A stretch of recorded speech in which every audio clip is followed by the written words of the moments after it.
کفرنہوم کا عبادت خانہ۔ مقدس مرکز کی انجیل، اس کا پہلا باب 21 تا 28 آیات تک۔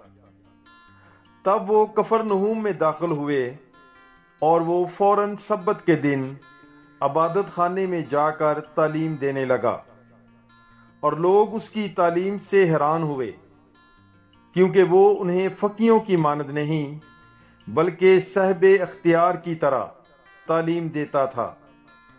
اور ان کے عبادت خانے میں ایک شخص تھا جس میں ناپاک روح تھی، جس نے چلا کر کہا، اے یسوع ناصری، تجھے ہم سے کیا کام؟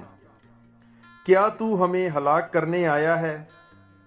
میں تجھے جانتا ہوں کہ تو کون ہے، قدوس خدا۔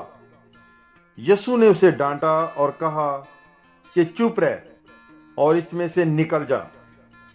تب ناپاک روح اسے مڑوڑ کر اور بڑی آواز سے چلا کر اس میں سے نکل گئی، اور وہ سب حیران ہو کر آپس میں یہ کہتے ہوئے بحث کرنے لگے کہ یہ کیا ہے، ایک نئی تعلیم بااختیار۔ وہ ناپاک روحوں کو بھی حکم دیتا ہے اور وہ اس کی مانتی ہیں۔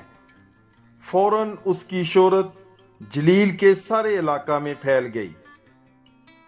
پاک کلام کے پڑھے اور سنے جانے پر خداوند کی برکت ہو۔ خدا کا شکر ہو۔ God bless you. Bible is life.